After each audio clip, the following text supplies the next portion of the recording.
আমরা জানি sin 2a সমান হয় 2 sin a into cos a। তাহলে sin 2a সমান কি হয়? sin 2a সমান হয় 2 sin a into cos a। তাহলে প্রথমে আমরা দেখে নিচ্ছি এই অনুসিদ্ধান্তটি sin 2a। এটা হচ্ছে sin 2a সমান হচ্ছে 2 sin a into cos a। এখন কথা হচ্ছে যে sin 2 এর সমান যদি 2 sin a into cos a হয়, সুতরাং sin a সমান কি হবে? আচ্ছা, sin a সমান কি হবে? sin a আমরা এই ক্ষেত্রে ব্যবহার করতে পারি এই sin 2 এর এই অনুসিদ্ধান্তটি। আর সেটা কি হবে? আচ্ছা, সেটা আমরা এভাবে লিখতে পারি sin 2 into a by 2।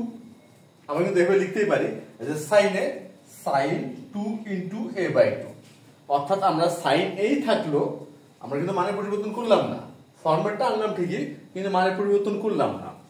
আর যেহেতু মানের পরিবর্তন করিনি, তাহলে আমাদের ফরম্যাটিং ঠিক আছে।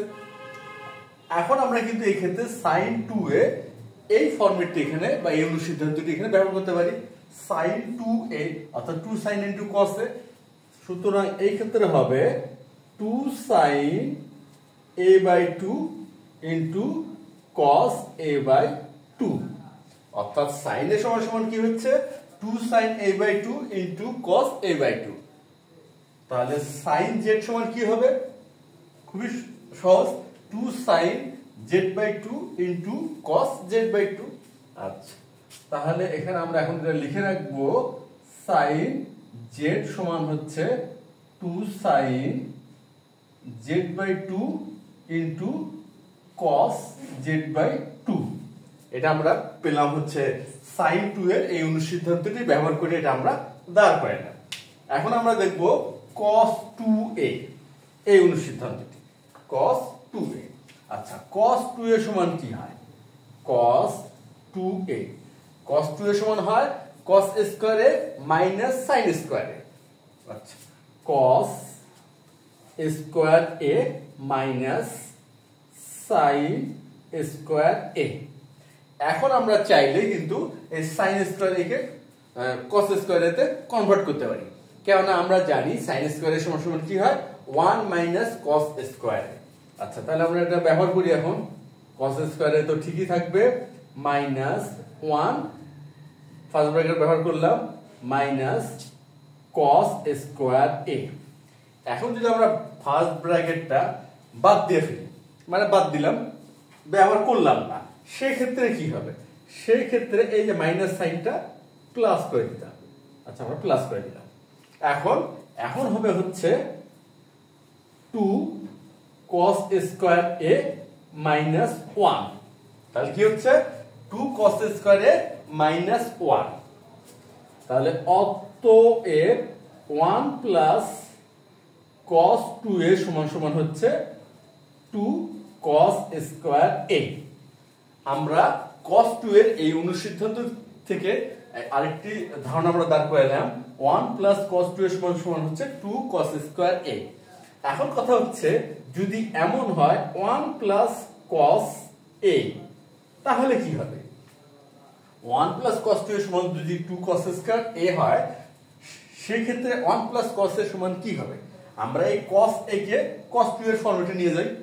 অবশ্যই মানের পরিবর্তন যাতে না হয় সেই বিষয়টা আমাদের অবশ্যই খেয়াল রাখতে হবে, মানের পরিবর্তন যেন না হয়। সুতরাং আমরা এইভাবে লিখতে পারি না 1 plus cos 2 into a by 2, আমরা কিন্তু এইভাবে লিখতেই পারি। মানের পরিবর্তন হলো না, আবার 1 প্লাস cos 2 এর এই ফরম্যাটটি পেয়ে গেলাম। সুতরাং এখানে a মানে কি? a by 2। তাহলে আমরা পাবো 2 cos স্কয়ার a by 2। অর্থাৎ 1 প্লাস cos a সমান কি হবে? 2 cos স্কয়ার a by 2। সুতরাং 1 প্লাস cos z সমান সমান কি হবে? 2 cos স্কয়ার z by 2। আচ্ছা, এখন আমরা যোগীকরণ নির্ণয় একটা বিশেষ ফরম্যাট সম্বন্ধে ধারণা নিব। আমরা এই ফরম্যাটটির পূর্বের ক্লাসে আমরা এটা প্রমাণও করছি, বা এই বিষয়টা আমরা কয়েকটি গাণিতিক সমাধানে বা যোগীকরণ নির্ণয়ে ব্যবহার করছি। তারপরও আজকে এই ফাংশনটিতে এই ফাংশনটি যোগ নির্ণয় এই যেহেতু এই ফর্মুলাটা আমরা ব্যবহার করব, তাহলে আরেকবার আমরা এটা আলোচনা করে নিব, যাতে ব্যবহার করতে যে আমাদের কোথাও কোনো প্রকার সমস্যা না হয় বা বুঝতে অসুবিধা না হয়। আচ্ছা, তাহলে ফর্মুলাটা কি? ফর্মুলাটা হচ্ছে এমন, এটা ইন্টিগ্রেশনের সাইন দিলাম e to the power x second bracket into function of x plus function of prime x, এটা হচ্ছে dx। এখন এই যে এই ফাংশনটি আমাদের যোগজীকরণ করতে বলা হলো, এই ফাংশনটি। এখন এই ফাংশনটি যোগজীকরণ কি হবে সেটা আমরা দেখার পূর্বে বা জানার পূর্বে যে বৈশিষ্ট্যটি আমরা এখানে দেখতে পাচ্ছি সেটা একটু আলোচনা করে নিচ্ছি। এখানে কিন্তু বিশেষ বৈশিষ্ট্য আছে, সেটা কি? প্রথমত এই ফাংশনটি দুটি অংশের গুণফল আকারে থাকতেছে। দুটি অংশ কি? একটা হলো e to the power x, এটি একটি অংশ, আর অপর একটি অংশ যেটা হচ্ছে আমরা সেকেন্ড ব্র্যাকেট দিয়ে রাখছি, এটাও অবশ্যই একটি রাশি। এই সেকেন্ড ব্র্যাকেট দিয়ে আমরা ব্যবহার করছি, তার মধ্যে একটি হলো function of x plus function of prime x। এখন এদের মধ্যে বিষয়টা কি? বিষয়টা হলো এমন, প্রথমত একটি অংশ e to the power x, এই ফাংশনটি থাকতে হবে e to the power x, অর্থাৎ চলক ভিন্ন হতে পারে, e to the power z হতে পারে, e to the power p, যাই হোক না কেন ভিত্তি e থাকতেই হবে। আর তারপর একটা থাকবে কি? চলক। এটা হলো প্রথম বিষয়। আর অপর বিষয়টা হচ্ছে যে দ্বিতীয় যে রাশিটি থাকবে তার মধ্যে থাকবে দুইটি পদ, আর একটি পদ হবে অপরটির ডিফারেন্সিয়েশন, বা একটি পদকে অন্তরজ করলে অপর পদ পাওয়া যাবে। তাহলে বিষয়টা কি দাঁড়ালো? বিষয়টা দাঁড়ালো এমন যে এটা হলো দুইটি অংশের গুণফল আকারে থাকলো, তার মধ্যে একটি থাকবে হচ্ছে e to the power x, এই ফাংশনটি, বা বলা যেতে পারে e to the power z হতে পারে, e to the power p হতে পারে, অর্থাৎ চলক যাই থাক ভিত্তি থাকবে e। আর দ্বিতীয় অংশের দুটি পদ থাকবে, তাদের ভিতরে একটি হবে অপরটির অন্তরজ। যেমন এই যে ফাংশন অফ x, এটার অন্তরজ ফাংশন অফ প্রাইম x, এটার অন্তরজ হচ্ছে ফাংশন অফ প্রাইম x। অর্থাৎ এখানে দুটি পদ আছে, একটি পদ অপরটি পদের অন্তরজ, অর্থাৎ এই প্রথম পদকে অন্তরজ করলে দ্বিতীয় পদটি পাওয়া যাচ্ছে। এই ক্ষেত্রে বা এই বৈশিষ্ট্য যদি আমরা কোনো ফাংশনে পেয়ে থাকি, সেই ক্ষেত্রে ওই ফাংশনটির ইন্টিগ্রেশন হচ্ছে e to the power x into function of x plus c। সেই ক্ষেত্রে ওই ফাংশনটির ইন্টিগ্রেশন হবে এমন। আমরা যদি এই বৈশিষ্ট্যটি কোনো ফাংশনে পেয়ে থাকি, তাহলে আমরা সরাসরি এই ফরম্যাটটি ব্যবহার করতে পারি। আচ্ছা, তাহলে এটা আমরা লিখে রাখলাম আমাদের ব্যবহার করার সুবিধার্থে। তাহলে e to the power x second bracket function of x plus হচ্ছে function of prime x dx equal হচ্ছে কি, বা ইন্টিগ্রেশন বা যোগজ e to the power x into function of x plus c। এই হলো আজকে আমাদের প্রয়োজনীয় ধারণা, যে ধারণাগুলো আজকে আমরা ব্যবহার করব। আর এই ক্ষেত্রে আমরা প্রতিস্থাপন পদ্ধতিটাও কাজে লাগাবো বা প্রয়োগ করব। এখন আমরা দেখে নিচ্ছি আজকে আমাদের ফাংশনটি কি, আর এই ধারণাগুলো আমরা কিভাবে ব্যবহার করতে পারি সেটা আমরা পর্যায়ক্রমিকভাবে আলোচনার মাধ্যমে বিষয়গুলো বোঝার চেষ্টা করব। আচ্ছা, আজকে আমাদের ফাংশনটি হচ্ছে এমন, e to the power 2x into 1 plus sin 2x divided by 1 plus cos 2x, এটা হচ্ছে dx।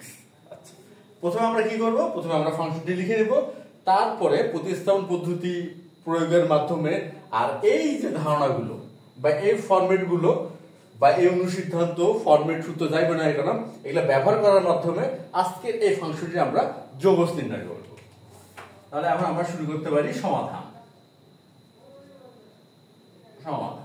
প্রথমে আমরা ফাংশনটি লিখে নিচ্ছি, ইন্টিগ্রেশনের সাইন দিলাম e to the power 2x into 1 plus sin 2x divided by 1 plus cos 2x আর হচ্ছে dx।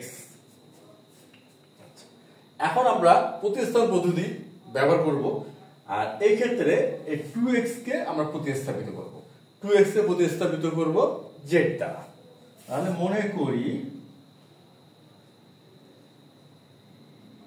2x সমান সমান হচ্ছে z। আর প্রতিস্থাপন পদ্ধতিটা আমরা এই জন্য ব্যবহার করতেছি, এই যে ফরম্যাটটি আমরা কিছুক্ষণ আগে আলোচনা করলাম, এই ফরম্যাটটি যাতে আমরা ব্যবহার করতে পারি, তাহলে এই ফরম্যাটের সাথে মেলে বা সাদৃশ্যপূর্ণ একটি ফরম্যাট আমরা এখানে নিয়ে আসার চেষ্টা করবো, বা এই ফাংশনটির ক্ষেত্রে নিয়ে আসার চেষ্টা করব। যদি আমরা নিয়ে আসতে পারি, সেই ক্ষেত্রে কিন্তু এই ফরম্যাটটি ব্যবহার করার মাধ্যমে খুব সহজে এই ফাংশনটির আমরা যোগজ নির্ণয় করতে পারবো। এই জন্য আমরা এখানে কি করলাম, প্রতিস্থাপন পদ্ধতিটা প্রয়োগ করলাম। আচ্ছা, 2x সমান z ধরলাম। এখন কথা হচ্ছে, এটা তো আমরা জানি যেটা আমরা চলক পরিবর্তন করে ফেলছি, x ছিল z চলক আনছি, এই জন্য dx কেও প্রতিস্থাপিত করতে হবে। আর dx কে প্রতিস্থাপিত করার জন্য আমরা কি করে থাকি, আমরা উভয় পক্ষের ডিফারেন্সিয়েশন করে থাকি। তাহলে এক্ষেত্রে আমরা করব উভয় পক্ষের ডিফারেন্সিয়েশন। তাহলে ddx এটা হচ্ছে 2x, ddx এটা হচ্ছে z, আর 2x এর ডিফারেন্সিয়েশন কি হবে, 2 হবে, আর এটা হচ্ছে 2 ইকুয়াল dz dx। তাহলে অতএব dx ইকুয়াল হাফ dz। তাহলে আমরা কি পেলাম, dx ইকুয়াল পেলাম হাফ dz। অর্থাৎ আমরা বলতে পারি 2x যদি z দ্বারা প্রতিস্থাপিত হয়, সেই ক্ষেত্রে dx প্রতিস্থাপিত হবে হাফ dz দ্বারা। এখন আমরা প্রতিস্থাপনের কাজটা কিন্তু করে ফেলতে পারি। তাহলে এখন এটা ইন্টিগ্রেশনাল সাইন দিলাম, এখানে কি 2x ইকুয়াল কি z, তাহলে 2x এর স্থলে আমরা লিখব z, e to the power z into 1 plus sin 2x অর্থাৎ sin z divided by 2x equal z ধরা হয়েছে, এর জন্য আমরা z লিখলাম।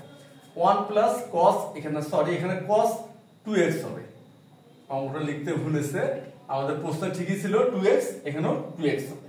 আচ্ছা, এখন 2x প্রতিস্থাপিত হবে কি z দ্বারা, তাহলে হবে 1 প্লাস cos z।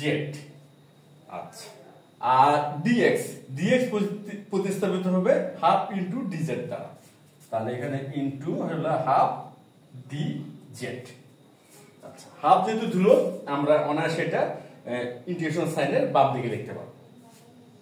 আচ্ছা, তাহলে আমরা এটা লিখে ফেলি, এটা ইন্টিগ্রেশন সাইন এর বাম দিকে লিখলাম হাফ, আর e to the power z, half into e to the power z. আচ্ছা, এটা একটু আমরা ভালো করে লিখি যাতে আমাদের বুঝতে সুবিধা হয়।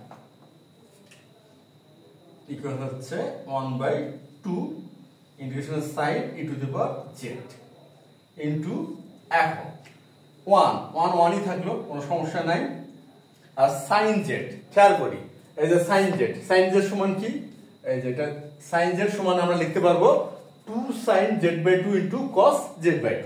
এখন আমরা এই কাজটা এখানে করব, আমরা লিখব হচ্ছে 2 sin z/2 into cos z/2। আচ্ছা, তাহলে আমরা sin z এই অনুসিদ্ধান্তটি এক্ষেত্রে ব্যবহার করলাম। এরপর 1 প্লাস cos z সমান কি হয়, 2 cos স্কয়ার z/2। খেয়াল করি, এই যে 1 প্লাস cos z, তাহলে আমরা এটা ব্যবহার করতে পারবো। তার ব্যবহারটা আমরা করে ফেলি, 1 প্লাস cos z সমান কি লেখা যাবে, 2 cos স্কয়ার z/2। তাহলে এখানে আমরা লিখব 2 cos স্কয়ার z/2, আর এখানে dz আছে, dz তো লিখব। আচ্ছা, এরপর আমরা পরবর্তী ধাপের, এটা অবশ্য ইনটু হবে, ইনটু এখানে half integration sign E to the power Z. এখন আমরা যে কাজটি করতে পারবো, এই যে দ্বিতীয় যে অংশটি আছে, ফার্স্ট ব্র্যাকেটের ভিতরে যে অংশটি আছে, এটার ক্ষেত্রে আমরা লবটাকে ঠিক হরটাকে ঠিক রাখবো, আর লবটাকে আলাদা করবো, অর্থাৎ 1/2 cos স্কয়ার z/2 লিখবো, প্লাস দিয়ে 2 sin z/2 into cos z/2 divided by লিখবো 2 cos স্কয়ার z/2। কারণ আমরা জানি যে আমরা যদি হরটা ঠিক রেখে লবটাকে এভাবে আলাদা করে ফেলি, এই ক্ষেত্রে মানে এই ঘনসূত্রটির মানে কোনো পরিবর্তনই হবে না। আচ্ছা, তাহলে এখানে আমরা পাচ্ছি 1 divided 2 cos square z/2 plus 2 sin z/2 into cos z/2 divided by 2 cos square z/2। তারপর এখানে তো dz। আচ্ছা, এখন আমরা কি করব, এটা 1/2 আছে, সমস্যা নাই, এটা আমাদের গুণাকারই থাকবে। তাহলে 1/cos স্কয়ার z/2, আমরা জানি 1/cos সমান হয় কি, sec হয়। 1/cos সমান কি হয়, sec হয়। এটা আমরা কিন্তু জানি যে 1/cos থিটা সমান সমান হবে কি, sec থিটা। সুতরাং 1/cos স্কয়ার θ/2 সমান সমান কি হবে, sec স্কয়ার θ/2। আর এখানে যেহেতু z আছে তাহলে sec স্কয়ার z/2 হবে।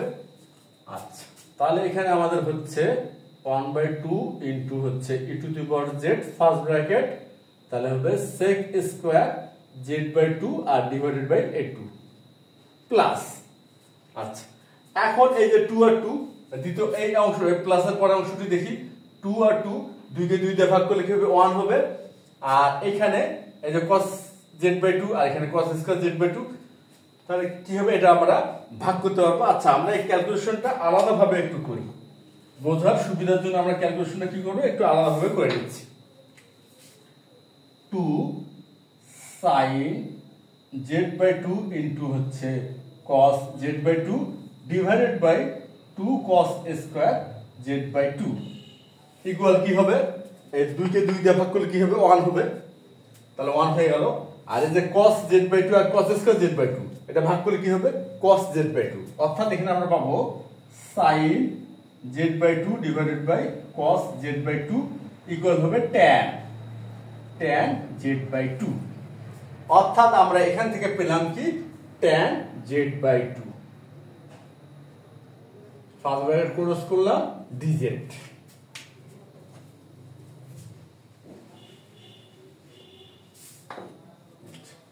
ইকুয়াল 1/2 ইনটু ইন্টিগ্রেশন সাইন দিলাম, তারপর হচ্ছে e⁻z, আমরা এখন একটু সাজায় লিখি, tan z/2 plus sec square z/2 divided by 2 আর হচ্ছে dz।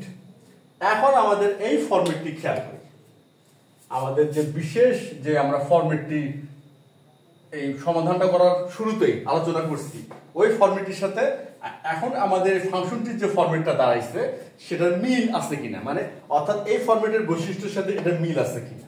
প্রথমত e⁻x, অর্থাৎ e⁻x এই যে এই অংশটি e⁻x এর উপরে যে কোনো চলক, মানে ভিত্তি থাকবে, চলক ভিন্ন হতে পারে। যেমন এখানে কি আছে, e⁻z আছে, অর্থাৎ প্রথম যে বৈশিষ্ট্যটি সেই বৈশিষ্ট্য কিন্তু আমাদের ফরম্যাটে পাওয়া গেছে। আর দ্বিতীয় বৈশিষ্ট্যটা হলো এই যে দ্বিতীয় যে অংশটি, দুটি পদ, একটি হচ্ছে অপরটির ডিফারেন্সিয়েশন, অর্থাৎ প্রথম পদকে ডিফারেন্সিয়েশন করলে দ্বিতীয় পদ পাওয়া যায়। এখন দেখি প্রথম পদ কি, tan z/2, আর tan z/2 কে ডিফারেন্সিয়েশন করলে sec square z/2 divided by 2 এটা পাওয়া যায় কিনা, এখন এটা আমরা যাচাই করব। যদি পাওয়া যায়, এই ক্ষেত্রে আমরা বলতেই পারবো যে আমাদের এই ফরম্যাটের সাথে আমাদের এই ফাংশনটির ফরম্যাটটি হুবহু মিলে গেছে। সুতরাং আমরা এই ফরম্যাটের ধারণাটি ব্যবহার করে খুব সহজে এটা যোগ চিহ্ন করতে পারবো। তাহলে এখন আমরা কি করব, tan z/2 এর ডিফারেন্সিয়েশনটা করে দিই। তাহলে হচ্ছে ddz tan z/2। আচ্ছা, tan এর ডিফারেন্সিয়েশন কি হয়, sec স্কয়ার, তাহলে হচ্ছে sec স্কয়ার z/2। যেহেতু এটা z নয়, z/2, সুতরাং z/2 এটা এই অংশটুকু আরেকবার ডিফারেন্সিয়েশন করব। অর্থাৎ এখানে আমরা ব্যবহার করতেছি সংযোজিত ফাংশনের ডিফারেন্সিয়েশন নির্ণয়ের ধারণা। and z/2 ডিফারেন্সিয়েশন কি হবে, 1/2 অর্থাৎ হাফ। সুতরাং এখানে আমরা পাচ্ছি sec square z/2 divided by 2। অর্থাৎ প্রথম পদ যেটা কি হলো tan z/2, এটাকে ডিফারেন্সিয়েশন করলে দ্বিতীয় পদ অর্থাৎ sec square z/2 divided by 2 পাওয়া গেল। সুতরাং আমরা বলতে পারি এই ফাংশনটির বৈশিষ্ট্য আর আমাদের এই যে এই ফাংশনটির যে ফরম্যাটটা দাঁড়াচ্ছে ওই ফরম্যাটটির বৈশিষ্ট্য হুবহু মিলে গেছে। সুতরাং আমরা এই ধারণাটি বা এই ফর্মুলাটি কিন্তু ব্যবহার করতে পারি। তাহলে এখানে কি হবে, এখানে হাফ তো গুণ আকারে থাকবে e to the power x মানে e to the power z, আর ফাংশন অফ x মানে এখানে কি tan z/2, অর্থাৎ এটা ইন্টিগ্রেশন হলো কি half into e to the power x tan z/2, আর একটা ইন্টিগ্রেশন ধরো হচ্ছে প্লাস c। আমাদের কিন্তু ইন্টিগ্রেশনের মূল কাজটা অর্থাৎ যোগজীকরণের মূল কাজটা কিন্তু আমাদের হয়ে গেল। এখন আমরা যে কাজটি করব, যে প্রতিস্থাপনের কাজটা করব আর কি। যেহেতু আমরা 2x সমান z ধরছি, তাহলে এখন z কে প্রতিস্থাপিত করব, আর z প্রতিস্থাপিত হবে 2x দিয়ে।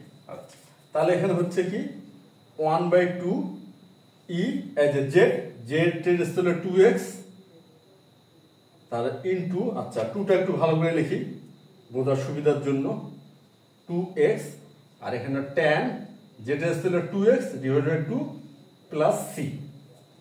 আচ্ছা, এখন আমরা একটু ক্যালকুলেশন করে নিই, 2 কে 2 দিয়ে ভাগ করব আর কি, তেমন কিছু না।